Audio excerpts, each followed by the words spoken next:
ध्यान देंगे पहले क्वेश्चन की तरफ। पहला क्वेश्चन है, थोड़ा सा देखिए क्वेश्चन जो है एडिट करने में थोड़ी दिक्कत हुई है, तो इसको हम ध्यान देंगे।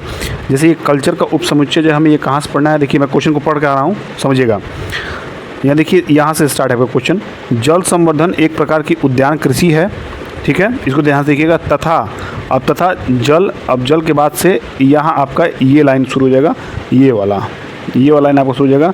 तथा जल कल्चर का उपसमुच्चय है, क्या है, तथा जल कल्चर का उपसमुच्चय है। अब फिर इसके बाद यहाँ शुरू हो जाएगा, जिसके अंतर्गत पौधों की फसल समानता, अब यहाँ बिना के बाद जो है डैश हो जाएगा, की होती है। तो किसकी होती है, यानी कि बिना किसके होती है, मृदा के, जल के, पोषक तत्व के, सूर्य के प्रकाश के। तो इन सभी बातों को ध्यान रखते हुए, ऑप्शंस को ध्यान रखते हुए हमें ऑप्शन जो टिक करने हैं। तो ध्यान देखिए पहले क्वेश्चन में बिना उसके जो जिसकी ज़रूरत है मृदा की, उसमें मृदा जो होती है उसमें आवश्यक नहीं होती है, और वो बिना मृदा के होती है जल कल्चर, ठीक है। जल कल्चर से ही बात स्पष्ट हो रही है कि जिसमें जल का उपयोग हो, ना कि मृदा का।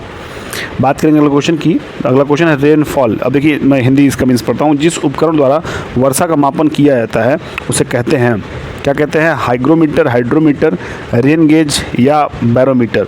तो क्या हो जाएगा, आप सभी जानते हैं रेन गेज कहते हैं। क्या कहते हैं, रेन गेज, जिससे वर्षा मापा जाता है वो रेन गेज होता है। अगले क्वेश्चन की तरफ बढ़ने से पहले मैं आप सभी को इन्फॉर्म कर दूं कि ये जो क्लास आपका है, ये सीटेट का जो ईवीएस का पोर्शन है उसे हम कवर कर रहे हैं। और किस डेट का, ये 19 जनवरी 2023 का जो एग्ज़ाम हुआ था उसके जो पूछे हुए प्रश्न हैं हम उनको यहाँ कवर कर रहे हैं।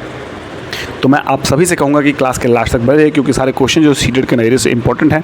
और जो भी इस चैनल पर नए आए हों या पहली बार आए हों वो चैनल को जरूर सब्सक्राइब करें और साथ ही बेल आइकन प्रेस करें। क्लास चलेगा तो क्लास को लाइक करिएगा।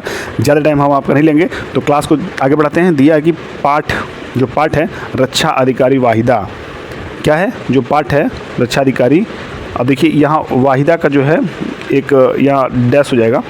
फिर दिया है कि वाहिदा में भारतीय नौसेना में चिकित्सक वाहिदा संबंधित है, ठीक है। जो रक्षा अधिकारी वाहिदा में जो भारतीय नौसेना वाहिदा है, चिकित्सक वाहिदा संबंधित किस तरह है, तो लद्दाख से है या हैदराबाद से है, जम्मू कश्मीर से है या हिमाचल प्रदेश से है। तो समझिएगा जो पाठ है रक्षा अधिकारी वाहिदा में भारतीय नौसेना में चिकित्सक वाहिदा जो जम्मू कश्मीर संबंधित है, कहाँ है, जम्मू कश्मीर से। लेफ्टिनेंट कमांडर जो वाहिदा प्रिज्म खान भारतीय नौसेना में एक डॉक्टर हैं, और यह उन महिलाओं में से हैं जिन्होंने नौसेना के जहाज़ पर एक काम किया है। वाहिदा परेड का नेतृत्व करने वाली पहली महिला हैं। वह जम्मू कश्मीर के राजौरी ज़िले से हैं। कहाँ से हैं, वह जम्मू कश्मीर के राजौरी ज़िले से हैं। उन्होंने MBBS जम्मू मेडिकल कॉलेज के पास किया है। इसके बाद वह डॉक्टर बन गई। बाद में वह सशस्त्र बलों में शामिल होने के लिए एक साक्षात्कार के लिए उपस्थित हुई और वहां चयनित हुई और 6 महीने के लिए प्रशिक्षण प्राप्त किया। तो वाहिदा जो है कहाँ से ये रिलेट करती हैं, ये जम्मू कश्मीर से आती हैं, ठीक है। तो जो नौसेना में भी वाहिदा रही हैं, चिकित्सक, इनका डॉक्टर भी पेशा रहा है, और नौसेना में भी, तो वो कहाँ से हैं, जम्मू कश्मीर से हैं। अगले क्वेश्चन की तरफ बढ़ेंगे। अगला क्वेश्चन नंबर 14 नंबर का है। देखिए दिया कि कोई पर्यटक किसी देश के विषय में अपने प्रेक्षणों का इस प्रकार वर्णन करता है, इस देश में पानी बहुमूल्य है, यहाँ न तो वर्षा होती है और न ही नदियाँ, झील और तालाब ही है। यहाँ ज़मीन के नीचे भी पानी नहीं है, परंतु यहाँ की रेतीली ज़मीन के नीचे तेल ही तेल है, इसलिए यहाँ पेट्रोल पंप आसानी से मिल जाते हैं। वास्तव में पेट्रोल पानी से सस्ता है, इस देश का नाम है। तो देखिए अगर आप गल्फ़ कंट्री के बारे में थोड़ा भी जानकारी होगी तो आप इस ऑप्शन के थ्रू जो है क्वेश्चन कर ले जाएंगे। दिया है आपका Afghanistan, Abu Dhabi, Ukraine, Uzbekistan. तो आपका कौन सा ऑप्शन सही हो जाएगा, इसमें सही हो जाएगा अबू धाबी। क्या हो जाएगा, Abu Dhabi is right answer B. अगले क्वेश्चन पर बढ़ेंगे हम। अगला क्वेश्चन हमारा क्या दिया है, देखिए दिया है कि भारत में बाघों की जनसंख्या, ए ऑप्शन है पिछले दशक में घट गई है, या बी ऑप्शन पिछले 12 वर्षों में लगभग दुगनी हुई है, सी आपका दिया है लुप्त होने के कगार तक घट गई है, और डी दिया है लगभग अस्थाई है किंतु अभी भी घट रही है। तो क्या ऑप्शन सही हो जाएगा, जो देखिए बी वाला ऑप्शन है, पिछले 12 वर्षों में लगभग दुगनी हुई है। तो क्या है कि जो जितने भी बाघ उद्यान हैं इन पे गवर्नमेंट की बहुत ज़्यादा ध्यान है, इसलिए जो अभी तक जो बाघों की संख्या है वो हमेशा इंक्रीज़ हो रही है। पिछले दशक में तो बिल्कुल ही कम हो गई थी, लेकिन जब से सरकार ने इस पे ध्यान दिया है तो तब से जो है काफ़ी बढ़ोतरी हो रही है। तो जैसा ऑप्शन दिया कि पिछले 12 वर्षों में लगभग दुगनी हुई है, एकदम सही ऑप्शन हो जाएगा ये। अगले क्वेश्चन की बात करेंगे 16वां नंबर दिया है कि तीसरी कक्षा में विभिन्न प्रकार की पत्तियों पर चर्चा करने के लिए हरप्रीत विद्यार्थियों से पत्तियां लाने को कहती है। हरप्रीत द्वारा विद्यार्थियों को क्या निर्देश दिए जाना चाहिए? ए आपका है पौधों से पत्तियां तोड़ कर लाए, बी आपका है पौधों में गिरी हुई पत्तियां लाए, सी आपका है पौधों की पत्तियों का चित्र बना कर लाए और डी आपका है कागज़ पर पत्तियाँ काट लाए। तो इसका सही जो ऑप्शन हो जाएगा वो आपका देखिए बी ऑप्शन है, इसको ध्यान से देखिएगा बी वाला ऑप्शन को कि पौधों में गिरी हुई पत्तियां लाए। पौधों में नहीं होगा, यहाँ पौधों से होगा। क्या होगा? पौधों से गिरी हुई पत्तियां लाएँ। इसी बात को जो है हरप्रीत जो है अपने विद्यार्थियों को निर्देश देगी। अगला क्वेश्चन जो है देखिए 17 नंबर का दिया है, इसको थोड़ा ध्यान से देखने की जरूरत है। पर्यावरण अध्ययन की कक्षा 5वीं में साजिया एक मोमबत्ती जलाती है और उस पर एक गिलास रख देती है। क्या रख देती है? मोमबत्ती बुझ जाती है। वो अपने विद्यार्थियों से पूछती है कि मोमबत्ती क्यों बुझ गई? सुजाता जवाब देती है कि बंद जगह में वायु की अनुपस्थिति में दम घुटने से मोमबत्ती बुझ गई, जैसे बंद कमरे में हमारा दम घुट जाता है। साजिया को क्या कहना चाहिए? ऑप्शन ए आपका दिया, उससे बताएं कि मोमबत्ती जीवित नहीं है इसलिए उसका दम नहीं घुट सकता। बी आपका है अन्य विद्यार्थियों से इस संभावना पर उनकी प्रतिक्रिया पूछें। सी आपका है विद्यार्थियों से पूछें कि हमें जीवित रहने के लिए किसकी ज़रूरत है जिससे हमारा दम नहीं घुटे।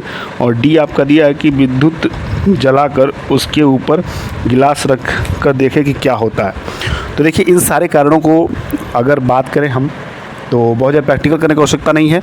सीधी सी बात है कि हम बात करेंगे पहले वाले ऑप्शन की, तो मोमबत्ती जीवित तो बिल्कुल नहीं होती है, इसमें दो राय नहीं है। तो ये आपका ऑप्शन जो है गलत हो जाएगा। अगर अगले ऑप्शन की बात करेंगे बी वाले की, तो देखिए अन्य विद्यार्थियों से इस संभावना पर उनकी प्रतिक्रिया पूछें, तो ये एकदम आपका राइट ऑप्शन हो जाएगा। क्या हो जाएगा? एकदम राइट ऑप्शन हो जाएगा। बाकी जो तीसरा ऑप्शन है ये भी देखिए कहीं नहीं सही है कि हमें जीवित रहने के लिए किसकी ज़रूरत है, ये विद्यार्थियों से पूछने की जरूरत नहीं है। हम दम घुटना है, किससे पूछना है, ये नहीं पूछना है। बात करेंगे डी वाला ऑप्शन की विद्युत जल उसके ऊपर गिलास रख कर देखें क्या होता है, ये भी गलत हो जाएगा। जो बी ऑप्शन है बिल्कुल सही हो जाएगा। अगला क्वेश्चन क्या कह रहा है कि प्राथमिक स्तर पर पर्यावरण अध्ययन के शिक्षण को केंद्रित होना चाहिए। ए आपका दिया है कि पर्यावरण अध्ययन की परिभाषाओं तथा प्रत्ययों को याद करने पर। बी आपका दिया है पर्यावरण अध्ययन के आकलन परीक्षणों में सफलता प्राप्त करने पर। बी आपका दिया है छात्रों को विज्ञान के क्षेत्र में उच्च शिक्षा के लिए तैयार करने पर। डी आपका दिया है विद्यार्थियों के अवलोकनात्मक एवं सृजनात्मक कौशलों के विकास करने पर।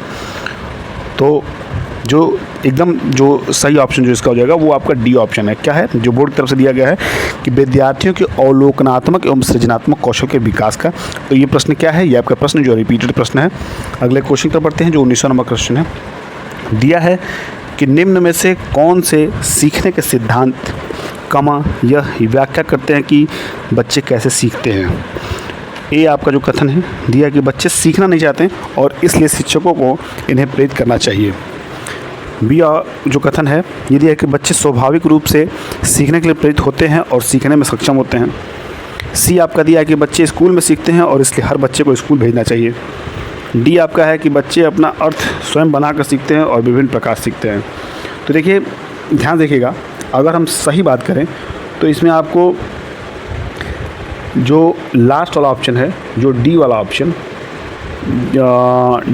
थोड़ी भी मुझे सच्चाई नहीं दिख रही है, क्योंकि अगर अर्थ स्वयं बनाकर सीखते हैं और विभिन्न सी मैं बात कर रहा हूँ।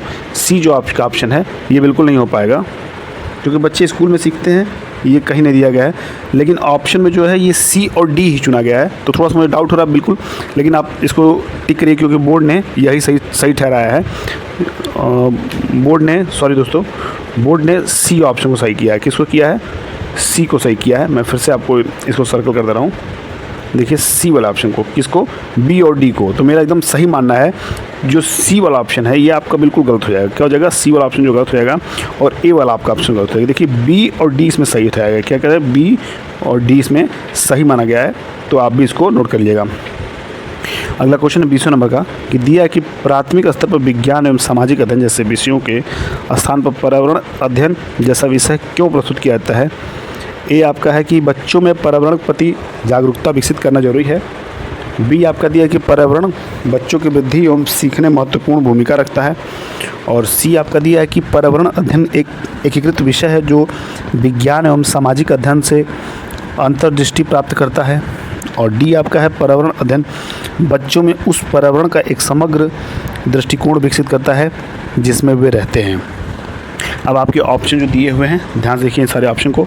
और मैं बता दूं कि ये जो क्वेश्चन है ये आपके इस क्लास का लास्ट क्वेश्चन है, जैसा कि हमेशा से हम लास्ट क्वेश्चन यानी कि 10 क्वेश्चन जो है हर क्लास में करते आए हैं। तो इसका जो बी ऑप्शन है वो बोर्ड की तरफ से सही ठहराया गया है, यानी कि बी, सी और डी, बी, सी और डी। तो इस तरह की जो क्लास है यहाँ समाप्त होती है। और अगर थोड़ी बड़ी कुछ गलतियाँ होती हैं तो इनको आप समझ सकते हैं। आप इस स्तर पे इस जगह पे आ चुके हैं कि कुछ गलतियाँ जो अपने खुद से सुधार सकते हैं। अगर मुझसे कोई गलतियाँ हो रही हैं जैसे वीडियो एडिटिंग में या फिर क्वेश्चन को मैनेज करने में, तो उसको आप इतना समझ सकते हैं। इंग्लिश और हिंदी मैंने दोनों दिया है, तो उसको आप देख के और सुन के भी समझ सकते हैं। तो बहुत ज़्यादा इसमें आप कमी निकालने की आवश्यकता नहीं है। और बाकी सारी चीज़ें ठीक लग रही है मेरी तरफ से। अगर आपको भी ठीक लग रही है तो आप एक बार लाइक करिएगा क्लास को, और कोई दिक्कत है तो कमेंट करके बिल्कुल बताइए। और ये क्लास आपकी रेगुलर चल रही है और चलेगी भी, जब तक कि पूरी क्लास खत्म नहीं हो जाएगी तब तक हम दूसरे सब्जेक्ट पे हाथ लगाएंगे। तो चलिए इसी उम्मीद के साथ फिर आपसे विदा लेते हैं कि आप पढ़ रहे होंगे, मस्त होंगे, स्वस्थ होंगे, और अगली क्लास में मिलते हैं। तब तक के लिए बाय बाय, टेक केयर।